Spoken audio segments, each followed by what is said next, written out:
तो आज की वीडियो में हम बात करेंगे सेल्फ केयर के बारे में। लेकिन उससे पहले मैं आपको ये बताना चाहूँगा कि ये वीडियो आपके समक्ष प्रस्तुत किया जा रहा है national mental health awareness and psychological wellbeing programme के अंतर्गत। सेल्फ केयर का जो नॉर्मल मीनिंग है वो है खुद का ध्यान रखना। ठीक है, लेकिन अगर हम एक सिस्टमेटिक वे में बात करेंगे सेल्फ केयर क्या होती है, सो सेल्फ केयर एक मल्टी डायमेंशनल चीज़ है जिसके अंदर ऐसे प्रोसेसेस शामिल होते हैं, ऐसे इंगेजमेंट और ऐसी स्ट्रेटेजीज शामिल होती हैं जो आपकी हेल्दी लाइफ फंक्शनिंग को इम्प्रूव करती हैं। ठीक है, आपकी वेलबींग को इन्हांस करती हैं, जो प्रमोट करती हैं कि हेल्दी फंक्शनिंग को। ये है सेल्फ केयर यानी कि मल्टी डायमेंशनल। ये एक चीज़ पे फोकस नहीं है, वो कई और चीज़ों से भी जुड़ी हुई है। ठीक है, उसके कई सारे और भी डायमेंशन हैं जो जिसके अंदर एक पर्पसफुल इंगेजमेंट होती है, ऐसी स्ट्रेटेजीज उसके अंदर शामिल होती हैं जो प्रमोट करती हैं हेल्दी फंक्शनिंग को और इन्हांस करती हैं आपकी वेलबींग को।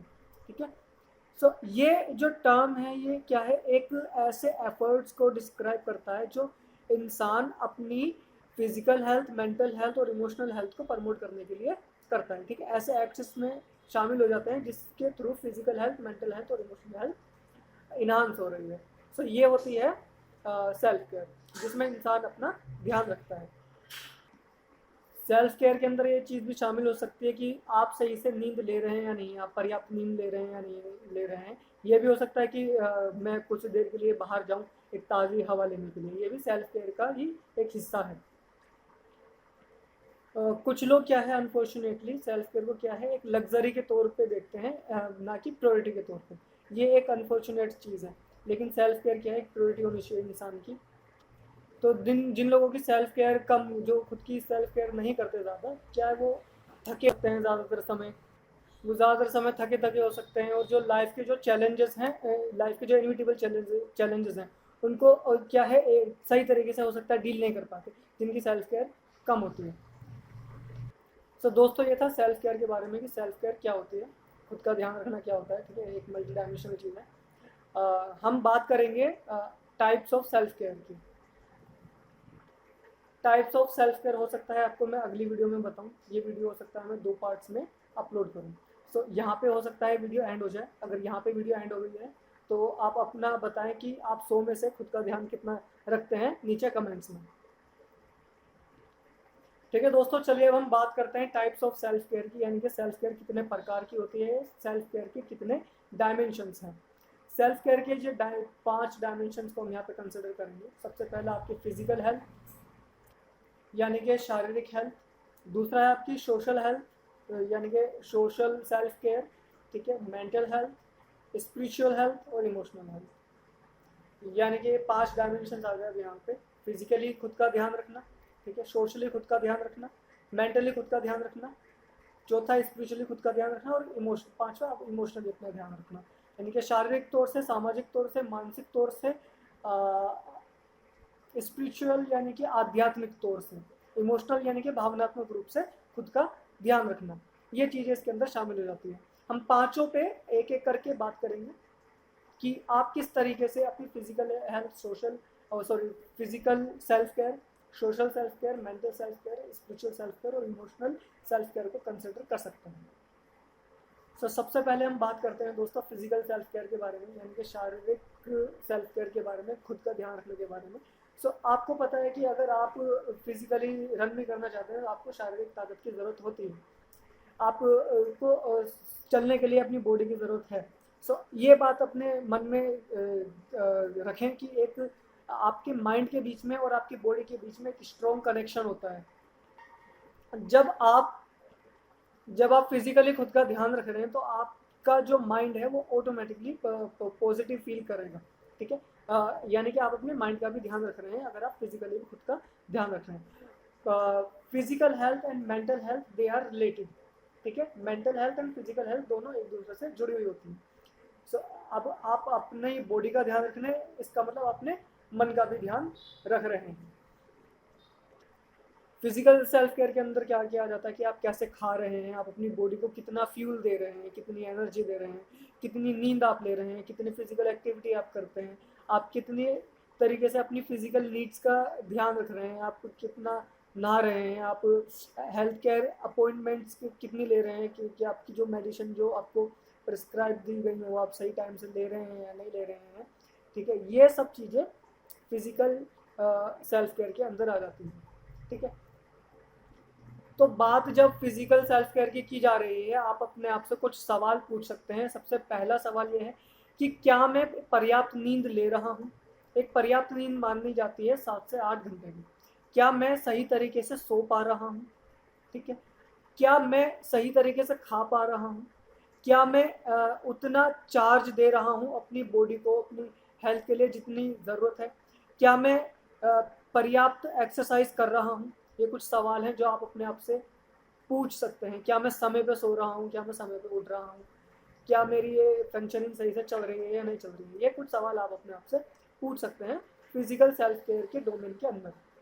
दोस्तों अब बात करेंगे सोशल सेल्फ केयर की, सेल्फ केयर के दूसरे डायमेंशन की, यानी कि सोशल सेल्फ केयर की। अब जो क्या है सोशल सेल्फ केयर जो जुड़ी हुई है आपके रिलेशनशिप्स के साथ में जुड़ी हुई है कि आपकी पॉजिटिव रिलेशनशिप्स कैसी हैं, आपकी रिलेशनशिप्स कैसी हैं, पॉजिटिव हैं या नेगेटिव हैं। ठीक है, किस वे में आपकी रिलेशनशिप्स जा रही हैं। तो जो सोशल सेल्फ केयर है वो आपकी वेल बीइंग से काफ़ी ज़्यादा जुड़ी हुई होती है। जाहिर सी बात है, जब आपकी किसी की से घर में लड़ाई हो जाती है उसका असर आपके ऊपर पड़ता ही है। आपकी किसी करीबी से आपकी अनबन हो जाए तो आपका उसका असर आपके इमोशंस पे पड़ता है।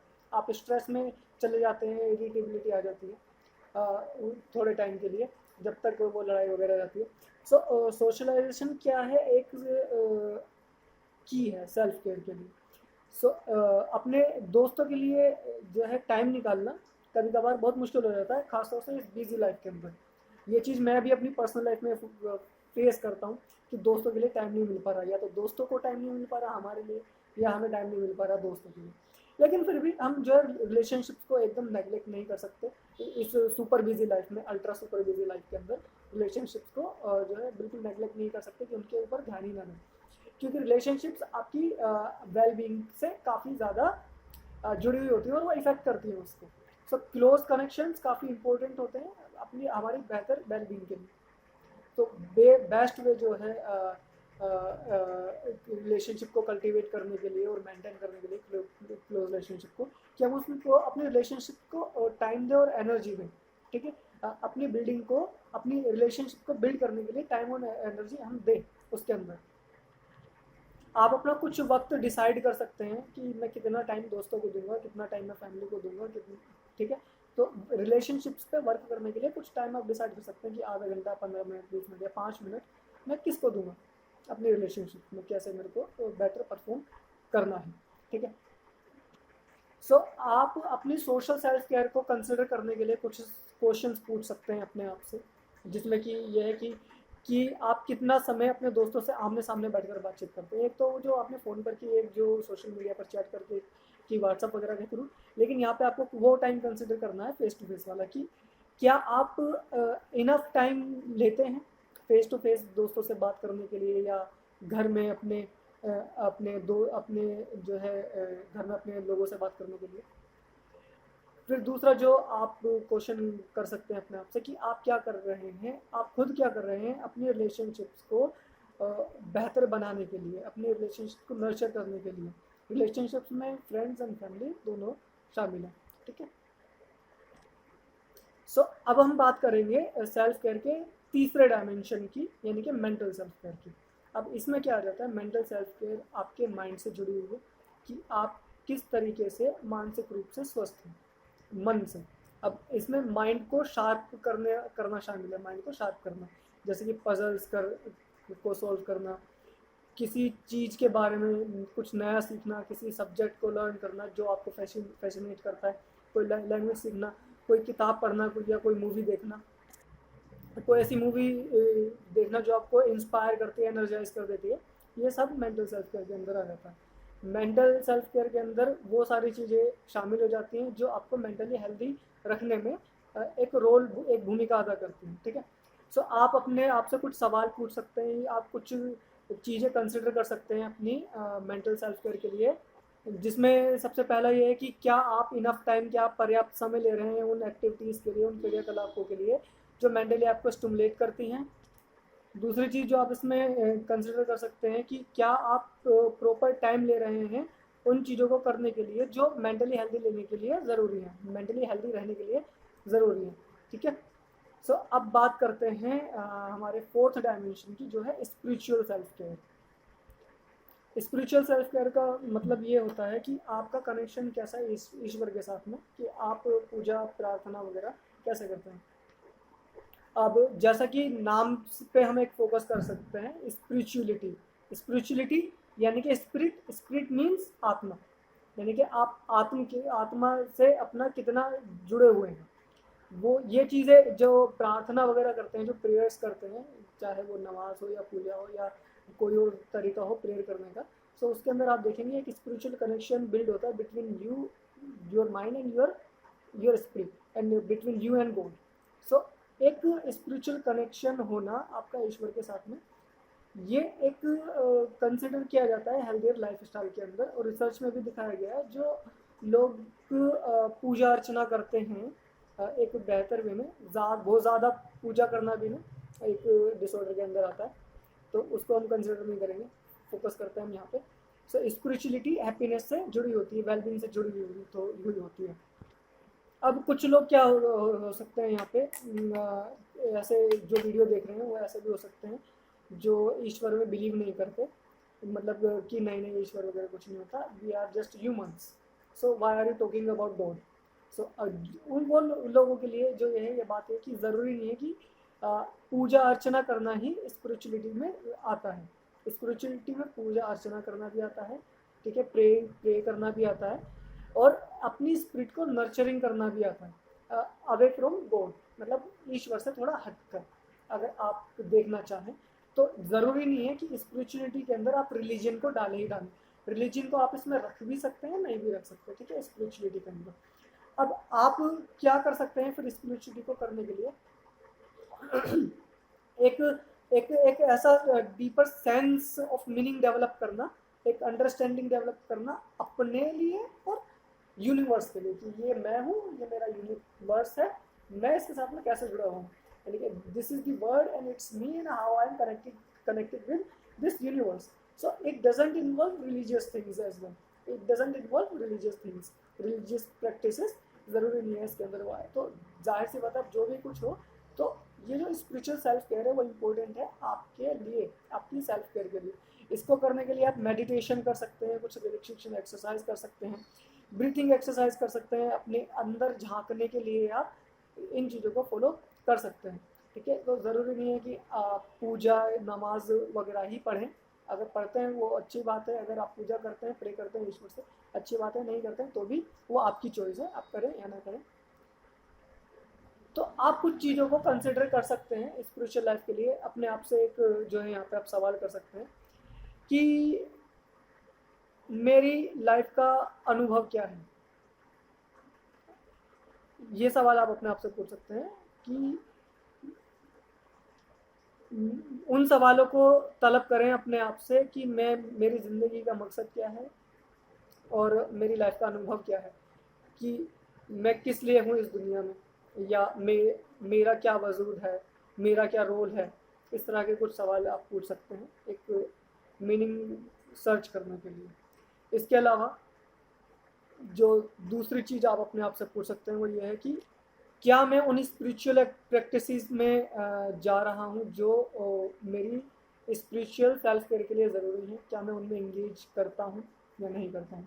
आप अपनी स्पिरिचुअल प्रैक्टिसेस के लिए एक्सरसाइजेस की एक लिस्ट प्रिपेयर कर सकते हैं और उन पर आप फोकस कर सकते हैं कि मुझे ये एक्सरसाइज करनी है।